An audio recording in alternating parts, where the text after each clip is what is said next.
People started questioning my mom again. She didn't answer anyone and then said, "I don't need to answer anyone," before she left on her end.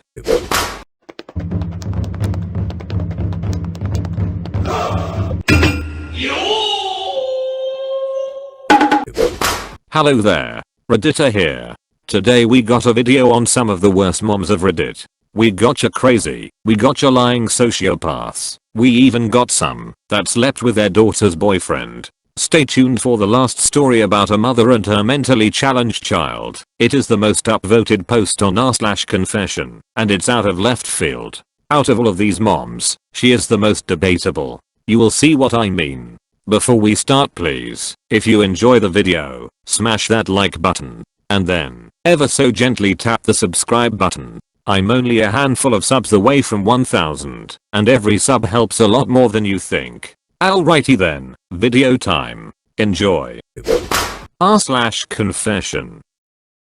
I slept with my daughter's ex-boyfriend. He got me pregnant, and I had an abortion. They got back together and got married. This was back in, let me think, maybe 1997? I was 38 and my daughter was 18, and she was dating Harry, who was 24. I was an alcoholic, and dabbled in other drugs, mostly cocaine. I was not a good person, let alone mother. Not like I was abusive to my daughter or anything, but I was generally inattentive, and cared more about my alcohol and drug abuse than her, especially in her teen years. I'm 14 years sober now. I disapproved of my daughter dating Harry, but I never told her why. He would flirt with me, constantly, and the age difference also creeped me out. Also, he was an alcoholic and drug user, just like me. She broke up with him over his alcoholism. Soon after she moved away, not too far, but regardless she didn't live with me anymore. Harry kept calling me and asking if we wanted to get drinks. I turned him down, but then one day he said he had a bunch of coke and I couldn't resist. He came over, we did the coke, and we ended up having horizontal cha-cha time. He was a very good looking guy. He looked a lot like that ridiculous 80s Justin Bieber picture that was on the front page today. That is actually what made me think about him. For the next few months, maybe like 3 to 4 months, he would sometimes come over, and we would have horizontal cha-cha time, and do drug-a-roos, and get drunk together. Any drug-a-roo addict knows what that is like to have a drug-a-roo addict buddy in that way. Then I got pregnant. I knew it was by him. I had horizontal cha-cha time without a condom a few times stupidly. I never told him I was pregnant, and I went and got the abortion, and kept it a secret. Anyways, I stopped seeing him after that. It was too weird. I also got sober for like 4 months before relapsing. Fast forward 2 years and my daughter contacts me and tells me that she got back with Harry and that he is fully sober. I was mortified, honestly. He was gonna tell her that we slept together and she is going to hate me for life. They came over one day and said hi, and when my daughter was gone, Harry told me that there is no reason to tell her about what happened. I agreed. It's been 16 years of marriage on their part. They have a kid together. Harry got cancer, then beat it. I got sober. That's basically it. I don't see them very often. They live in Texas and I live on the East Coast. But whenever I do, there is always that tension between me and Harry. It's literally the first thing that comes to either of our minds. I can just tell. Not like sexual tension, like why did we have to do that? What the fuck is wrong with us? Kind of tension. I think about this often. Especially when I see my grandson. I always think that could have been my son if things had gone differently. But wow, what a disaster that would have been if I decided to keep that child. Am I the bungholio? Am I the asshole for being upset enough at my wife for how she reacted to a house fire with our baby in the house that I left for a night with our baby?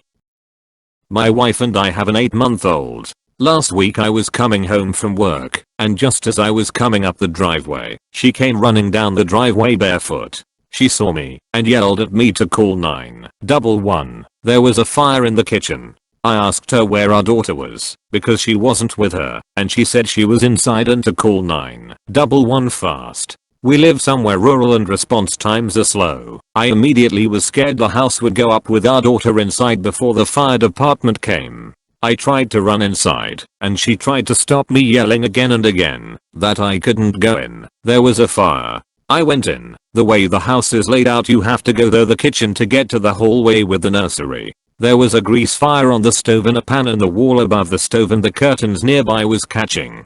I put out the pan by putting a lid on, and then put out the wall and curtains with the fire extinguisher. Then I immediately went to the nursery and got our daughter.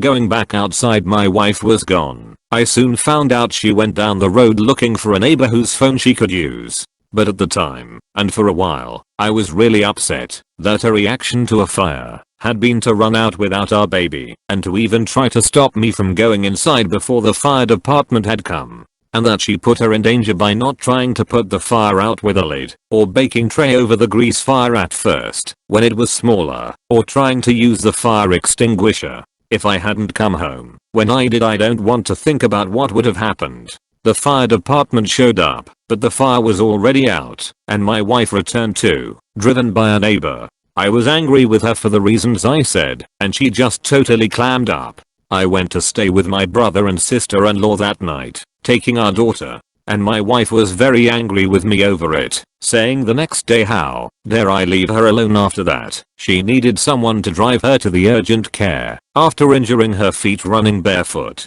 That upset me even more, that was what she was worried about, not what had almost happened when she ran out of the house on fire without our baby. I've been staying at my brother's for about a week now. I don't know what to do, or if I was in the wrong for being so angry. Am I the asshole for how I reacted to my wife starting an accidental kitchen fire then running away, leaving our baby in the house? Mamma mia, that's a spicy meatball! r/just no mother-in-law. My stepmom tried to walk out of my home with her baby and told me she doesn't need permission to leave with her baby. She married my dad when I was 15, and even though being 25 years age gap, she was more of an older sister and friend rather than a parent. We remained like this for a couple years and I looked up to her a lot. Then the trouble started. I had only been with my boyfriend for 2.5 years before I found out I was pregnant. Not only were we happy, but my in-laws and my dad was happy for us as well. My stepmom wasn't. The excuses started. I was too young. I wasn't married. This wasn't an environment for the baby to grow up in. She also wanted custody of our baby and wasn't happy when we told her we would be raising this baby. This went on for a while, until I went no contact with her. We were no contact with her for a month. That was when my dad fully spoke to her and let her know her actions and words need to be kept to themselves. We were adults, we could make our own decisions. She did apologize to us and promised to stop. We gave her another chance. She had never done this before, and she could have been afraid for us, but we told her we would be fine and always had. Things planned out. If things changed in a heartbeat. She seemed fine for a couple weeks, but then behind my back she was pushing my boyfriend to propose. By this point we were at the start of quarantine. His parents were stuck at our house as they couldn't fly home, and my boyfriend eventually decided that instead of telling me, went to his mom, who always wore the family engagement ring, and asked for it so he could propose. I caught him when mother-in-law accidentally let it slip. I sat my boyfriend down and told me that he knew we had discussed marriage before and both agreed we were happy with how things were in our relationship at the moment. He agreed but told me what my stepmom told him. I wasn't happy, and after talking to my dad she received a massive lecture from him. She called to apologize and to say she was just looking out for me. I told her thank you, but we were fine. I definitely kept my guard up after that. We had our son in August, and my dad and stepmom stood at the edge of our front porch while we stood by the front door so they could see him. My stepmom kept trying to come near the baby, which is where I would step back, while my boyfriend would block her, while my dad grabbed my stepmom. She kept apologizing, saying she kept forgetting. But for a week after that she was constantly texting me every day, wanting to see the baby. My dad eventually made her stop after I told him. Over the weeks my stepmom became overly jealous she couldn't see my baby, while my mother-in-law saw him every day. Anytime we talked she asked about her baby and wanted visits or having him for the weekend. I told her no on both. We saw her on Christmas. She wanted to constantly hold him, even went into his nursery as he slept, and tried to pick him up as he slept. We always saw this on the ministers, and yelled up the stairs to her to leave him. This led to a fight, and she left with my dad. I know they had a massive fight, because dad told me her reaction was something he had never seen. She had a miscarriage before they met, and her first marriage fell apart because of it. He thinks this has sparked up old memories for her. He promised to get her some help the moment he got back from his work trip. My boyfriend works with my dad, so he left too. I've been mostly alone with the baby all week. Yesterday my stepmom wanted to come by to pick up something. I left her alone to get what she needed from my garage. I left my office door open while I worked, and could see the baby who was on the floor in the living area. My stepmom was taking forever, so I went to check on her. She wasn't out by her car, so I took the baby and looked around the house for her. I found her in my son's nursery packing up some of his clothes. I asked her what she was doing, and she told me she was taking the baby for a couple days. I told her she didn't ask for permission, nor was she taking him. That's when she got angry, looked straight at me and said, "I don't need permission to take my baby." Let's end this. I'm about to end this man's whole career. What career? But I'm not a rapper. What career? I told her he wasn't her baby and she needed to leave, or else I'd call the police. Pow.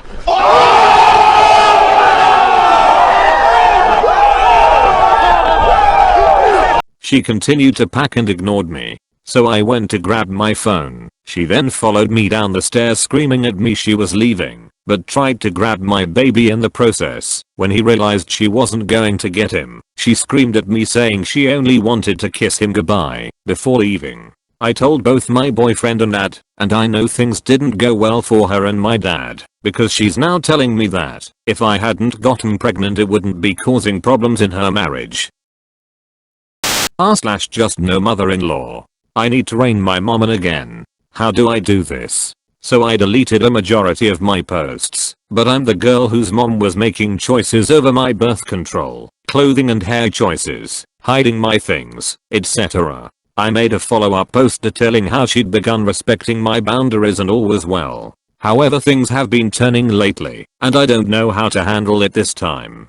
She was really hurt by the way I communicated to her how I felt. My boundaries and what would happen if me and my boundaries continued to be disrespected. She still brings it up sometimes now. She says that that's no way to talk to my mother. She's been getting at me a lot lately, making snappy little comments on how I do nothing and just sit around watching movies all day. I've just gotten a new, really good job in the emergency services, so I spend most of my time revising for my start date and pretty much sitting on my hands until that start date arrives. But I also keep an immaculate house, put dinner on the table every night. Basically everything that I can or should do is done. So if I watch TV, after everything I need to do is done, I really don't see the big deal at all. A few weeks before Christmas we were in her car, and she was getting at me so much that I just burst into tears. I said I don't do anything to anybody, and I just want to be left alone. I could tell she felt awful because she apologized and held my hand the drive home. I don't want it to have to get like that again for her to apologize though. Saturday night we have a phone call, and she starts telling me some pretty intimate, not inappropriate, things. She was quite maudlin. Like how she feels guarded with me because I was a shiz growing up, and how it breaks her heart because she doesn't think that'll change. And how because I was such a handful as a child that she gave up relationships because of me. She's told me in the past that I was the reason her and her long-term boyfriend broke up, and that it was my fault. Nothing to do with the fact he was cheating on her, of course. She denies ever saying this, but I remember clear as day. So along with this and other things I just felt so guilty about everything, and that it was my fault that we don't have the best relationship, and that I make her sad and that makes me upset. I didn't tell her this though. So this past weekend I came down with a horrific case of cystitis. It was keeping me up all night and I couldn't even go to see my doctor until Monday because it was the weekend. I called her at 8:30 in the morning hysterical asking her what to do because I was so uncomfortable and tired and in so much pain. She gave me some sound advice and I took a hot bath which eased the pain enough for me to have a 2-hour nap there. Oh, don't suggest it. I woke up and that water was freezing and just made me feel worse, so it eases off somewhat by Sunday night, but Monday morning it was back in full force. I was, again, hysterical. There was a huge amount of blood in my pee. TMI, I'm so sorry, and it was freaking me out.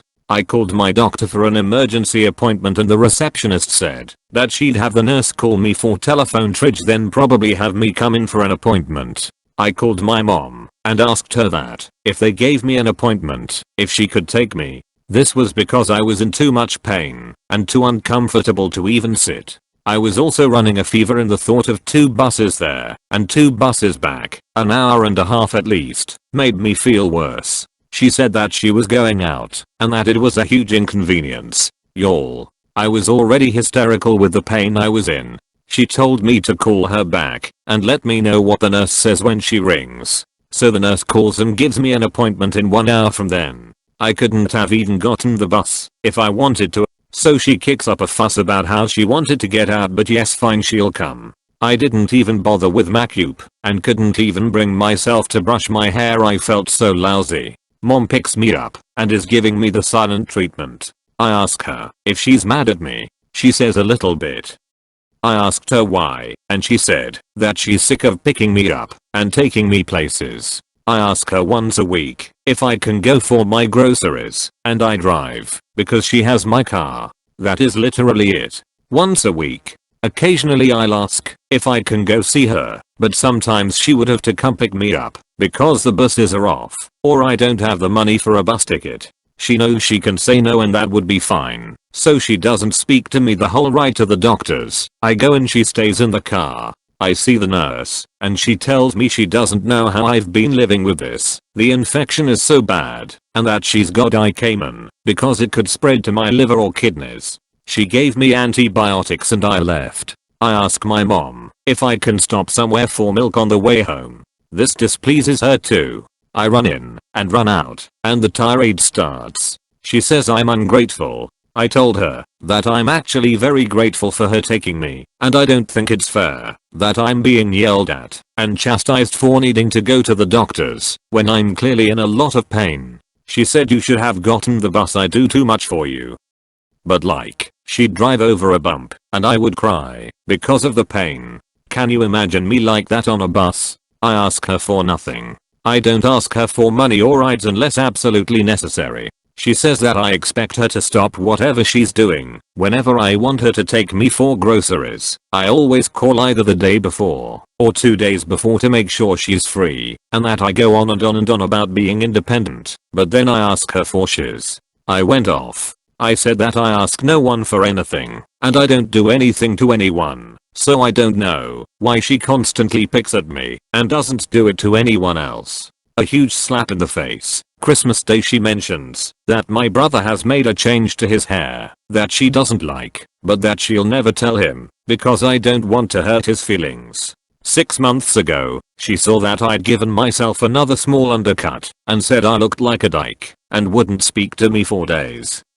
She said that it's a huge inconvenience to her that I ask her to take me shopping in my car, using my petrol, costing her nothing, asking days in advance. I said actually I enjoy spending that time with you, just us, but if it bothers you that much I'll make other arrangements.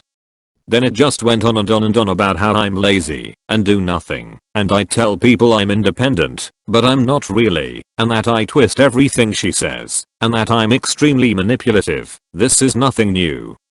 She says this in passing whenever I don't agree with her opinion on something, usually my behavior. I didn't speak to her the rest of the car ride home. We pulled up outside my house, and I said thank you for taking me to the doctors.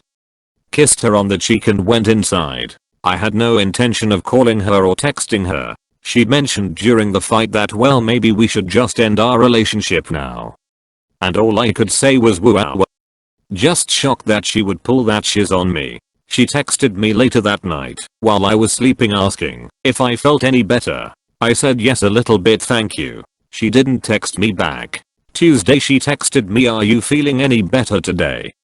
I said yes, a lot better thank you. Against my better judgment, I called her last night to test the waters. I'm in the middle of a whole police thing that I can't get into too much. I'm the victim, not the perpetrator. Don't worry. And she was talking about it on the phone, as I believe, or have been told. It's all coming to a close this month. I'm preparing to lawyer up, as I don't think it's going to go the way that morally it should. She was talking and kept repeating, speak to a lawyer, speak to a lawyer, there's a time limit, there's a time limit. And I said, I know, but this is happening to me. This is my choice. I'm going to see what happens when it all wraps up before I go see a lawyer. She didn't like this at all. I had a falling out with one of my friends in the summer. She's a fishy taco, don't worry, which led to my expulsion from my friend group. No love lost. I'd sooner be lonely than put up with bullshit and disrespect and having to pretend to like people. Then in October, I had a falling out with my best friend, who wasn't respecting my boundaries, was disrespecting FH in our home, and was just overall being a domineering psychopath. So I cut that shiz off. Then, obviously I've been having issues with my mother-in-law, so I'm restricting contact, and have went completely NC with Bill over his bullshit. My mom keeps throwing that back in my face like, you just chop people off at the knees. You're ruthless. God, you need to let go of these boundaries. She's acting like it's a bad thing that I have enough respect for myself to put a stop to shiz. That makes me unhappy. She mentioned that on the phone call, so I just ended it pretty soon after. I called her today because she was seeing my aunt, who's just been diagnosed with throat cancer, and she started her radiation a few weeks ago, and my aunt won't tell me anything because she doesn't want me to worry, so I have to get all my info from my mom. She was pretty short with me, but to be fair I was too. She told me what I needed to know. She asked me when I was going for shopping, and I said I didn't know because I didn't want mother-in-law to take me because I'm VVVLC and don't like asking her for anything. BC, she holds it against FH, and she said she would see what she could do about grocery shopping tomorrow, so I said I'd call her in the morning. So, you wonderful human beings, how do I broach this with her tomorrow? I feel like last time I did I came across quite cold and unfeeling, but I probably was at the time because I was so fed up. Any other tactics here? Thanks. TLDR, mom is reverting back to old ways and I feel powerless to stop it. Subscribe! Just do it. /just no mother-in-law. My just no mom lied to family for years about me, but gets embarrassed and blames me when we have a virtual family reunion because I'm the opposite of what she told everyone else. My just no mom was literally cancer the 21 years I lived at home. She made my life hell. And because of her I ended up so depressed and striatalate. I was a bit overweight and she always made fun of me for it. I could never hold down a job when I was younger because of self-esteem issues and my depression, but I was constantly called lazy. At the age of 21 I moved out. I stayed with friends, worked on my mental and physical health, and for myself a decent job. I feel amazing now. 4 years later I have a great friend circle and a boyfriend who fully supports me in any way. I have been in NC with my mom for the last 4 years and some family I don't talk to either. One of the reasons why is because they always took my mom's side and nieces her because she made me out to be this out of hand demon child, but she had no idea how I could be as horrible as I was. I only speak to my grandparents, who witnessed some things she did to me months before I moved and cut her off, plus don't get into any drama in the family anyway. And a cousin who, being a witness to this when we were younger, was someone who I also stayed in contact with. Throughout those 4 years mom told everyone, continued to lie about me. I kept putting on weight. I had no job. I was homeless. I tried breaking into her home multiple times. I has assaulted her, so forth. But just last month did my grandfather reach out and told me that he had heard what my mom had been saying and told me that they were doing a virtual family reunion in January. I should join in and prove everyone wrong. My cousin also told me to inconveniently sit somewhere in my house where my boyfriend would be because apparently I still couldn't get a boyfriend. So the big day arrives. I was 5 minutes late on purpose, and the look on people's face was hilarious. That's when people started questioning my mom, and my mom ignored every question and made up the excuse that I'd had some work done. That's when I said no. This has been me for 3 years. All the news you were getting on me was from the women who, like a lot of you, I haven't spoken to you in years. This woman lied. She has degraded me my whole life and still does it because that's all she can do with her life. That's when my boyfriend walked into the kitchen and everyone freaked out more when I told them he was my boyfriend and he gave a friendly wave in the background. My mom was literally had a death stare going on. People started questioning my mom again. She didn't answer anyone and then said, "I don't need to answer anyone," before she left on her end. Later on I found out from my cousins, who heard from her mom, that my mom had a full-on meltdown because I had the audacity to sit in there and be all smug and how I should have stayed away because now there are problems within the family and it's my fault. But this only comes back her being embarrassed and being called out on her lies. Edit. Thank you for the gold, stranger. r/justnofamily.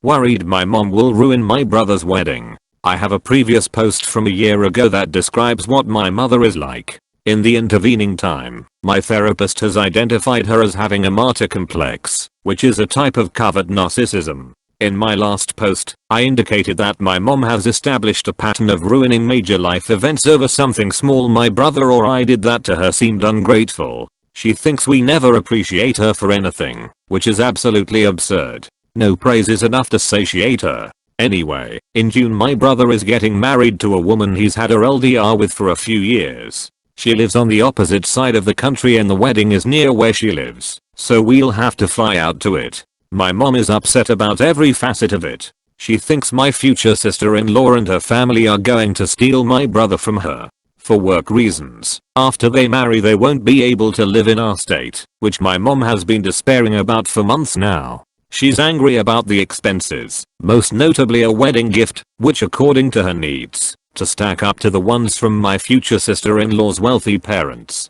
Not to make my brother happy, mind you, she just doesn't want my future sister-in-law's family to think she's cheap. She says lots of nasty things about my future sister-in-law, mainly saying that she's spoiled and controlling. She also blames my brother for being a doormat. You might be wondering why I care about any of this. It's not my wedding, after all. For one thing, I love my brother and I like my future sister-in-law and I want their special day to be pleasant. But it's mostly because my mom will not stop fixating on the negative aspects of the wedding, and recently she began taking her grief out on me. I'm 22, in college, and living at home without a job because of COVID-19. My mother and stepdad are my only social interaction outside of the internet. I have no choice but to wallow in misery with her. Recently she got angry at me for some extra college fees. I lost my scholarship because my GPA fell to a 2.9 after a depressive episode I had in the fall.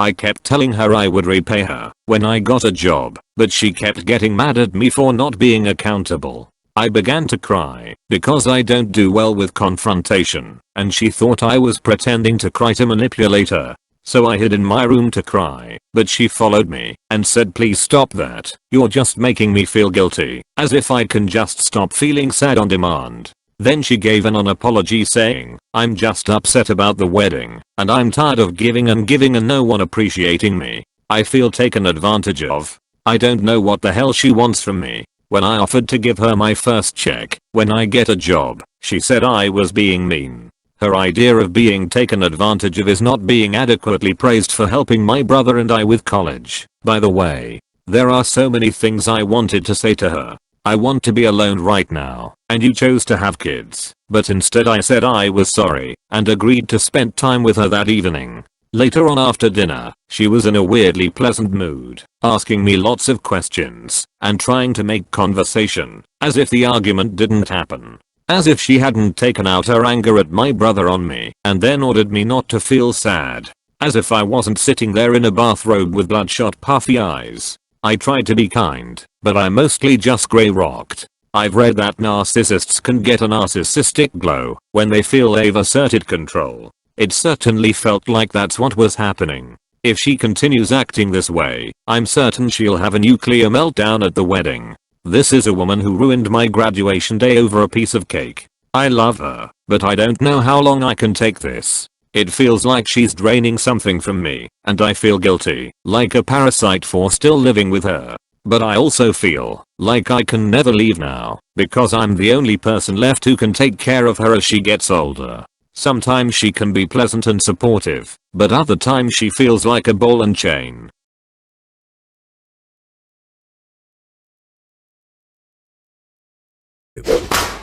r/confession. I'm putting my extremely profoundly disabled 7-year-old into a residential facility, so I can forget he exists. I'm not sorry. I can't tell anyone this, even my therapist. Lambaste me if you wanna, and maybe I even deserve it. I only ask what you would do if you were in my situation. Not what you think people should do, what you would really do. I'm a single mom of 2 boys 12 and 7. My husband passed away 3 years ago in a work accident. A very large portion of me believe it was a suicide. I can't see him ever making the mistake he made that caused his death, and he had taken an action just before that which ensured his co-workers weren't in the room. I fully believe he killed himself because of our younger son, and no one will ever change my mind. We were told when I was pregnant that he would have Down syndrome. We could handle that, even if it was severe. It turned out he has a chromosome deletion. His disorder is kind of rare, so I won't post which specific one, but suffice to say he'll never be anything more than he is now, or has ever been. And what he is nothing. He doesn't appear to have any awareness and never has. His eyes are locked in one position. He doesn't respond to noise, touch, or pain. He is total care. He is capable of nothing. He is tube fed and on oxygen. He is in diapers, and will be forever. He makes no sounds, no attempts to communicate. He never even really cried as a baby. He has never made an attempt to interact with anyone or his environment. I'm not upset because I got a special needs/imperfect child. I feel the way I feel because this thing takes up 200% of my time and does nothing. I didn't get an imperfect child. I didn't get a child. I don't love him. He doesn't have any personality. There is nothing to love. And yet I'm responsible for him. In addition to his extreme delays, he's also medically fragile. Respiratory crisis, fecal impactions, his autonomic nervous system doesn't function properly, issues with his G-tube, infections, pressure sores no matter what we put him on, or how we position him. Our older son has suffered because his non-existent brother has colored everything in his life. He's had medical care get delayed because there's only one of me, and Hoss brother is more critical. We do have a visiting home nurse, but only 20 HRS/week and we aren't eligible for more. I was starting law school. I gave up my dreams and my plan for my children for this potato. My older son can't do a lot of things he wants to do because of the younger's need for care and appointments. The final straw was I heard a sound. I went into younger son's room to check, thinking he had forgotten how to breathe again, and saw older son hitting him and screaming, "You're why I don't have a mother. You're why I don't have a father. You're why I can't have friends over. You're why I can't be in sports. I didn't ask for you, and I hope you die." Instead of being horrified, I watched, and younger son just did not react. No signs of pain or fear or upset. No reaction at all. He breathes but he is not alive. He doesn't know who I am. He doesn't know who older son is. He has no sense of self, life experience, or awareness of his surroundings. He doesn't need to be in my home. He doesn't know or care where he is. He is genetically my son, but he is not family. My previously abused, brain damaged cat who can't walk straight has more personality and is far more lovable than my child. In fact, I was looking forward to raising a Downs baby, even one with severe impairments, for that reason. With disability can come gifts. This boy's not a gift. He is a genetic mistake I probably should have miscarried, and would have definitely terminated if I'd known he would be like this. And the flip side is, if he has awareness, he's miserable, and there is nothing I can do. If he has likes and dislikes, no one knows what they are. If he is in pain, he can't tell anyone. If he wants anything, he can't communicate. He's had every imaginable therapy. Nothing has made a difference. And so he's leaving a home on the 29th. I feel excited and relieved, and then guilty, because I know we'll be happier with him gone. He's already taken my husband and my son's father. He was working so much OT to pay for the cucumber's care. For the experimental therapies insurance wouldn't cover. Because this one was going to be the breakthrough. He was tired and defeated and disappointed. He sought counseling as well, but I don't think he could ever say the words "I don't want my son in my home" either. He's ruined my older son. I was so wrapped up on the younger I never realized how ignored and damaged he was. He lost his father too. I didn't just lose my husband. He is my priority now, and this malignant lump can be someone else's problem. At least they'll be paid a wage to care for him. At least they'll get a break from him when they punch out. I just want to never think of him again, and I'm not sorry. And for that, I'm sorry. Thanks for reading. Edit. Thanks/you/Peconiques for calling me a liar. Are you a medical doctor? If your Google foo was any good you would have stumbled on 3p mosaic deletion duplication syndrome. That is the disorder my son has. I've basically identified myself by posting that, but hey, it's better than the PMs telling me to kill myself. If you look at the features of 3p deletion syndromes they look like Downs. My insurance didn't cover AFP testing which would have told us it wasn't Downs, and I didn't think we needed it. I had a regular ultrasound and a 3D. Both doctors were 99% sure it was Downs. This post was absolutely not fiction. Instead the mods, and especially /you/Peconiques just decided it was. If anyone would like I'll ask myself. You can see my ID to verify my name, my marriage license, and my husband's death certificate. I will then link you to the news article of the freak industrial accident that ended his life, so you can see it's the same person. As for not choosing hospice for my son, I can't. About a year ago I myself was hospitalized with severe depression and CPTSD. There is proof of that too.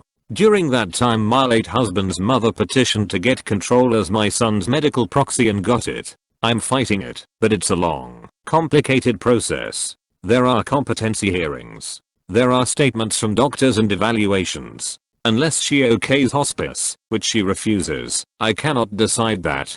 I have custody. I cannot take medical decisions. She agreed to residential care, which I feel is the second best option. So, he's going into residential care. As for mistaking a child choking with hitting, I was downstairs. I couldn't hear what my older son was saying. I only knew he was speaking. Go punch a blanket, or IDK, a person with weak muscle tone. Then ask said person with weak muscle done to cough. They don't cough normally/forcefully. It's more a strong puff. Similar to, again, IDK, a muted punch. When you're used to jumping at every strange sound, it's difficult to discern what's what sometimes. So, /you/Peconiques, anything else you'd like to know? Care to admit I just might be telling the truth? There were identified details I left out, but guess you'll need them. Whoa, you made it to the end? Nice. If you liked it, don't forget to subscribe and like. I'm a new channel, and it helps a lot more than you think. Anyway, thank you for watching. I hope you enjoy the rest of your day.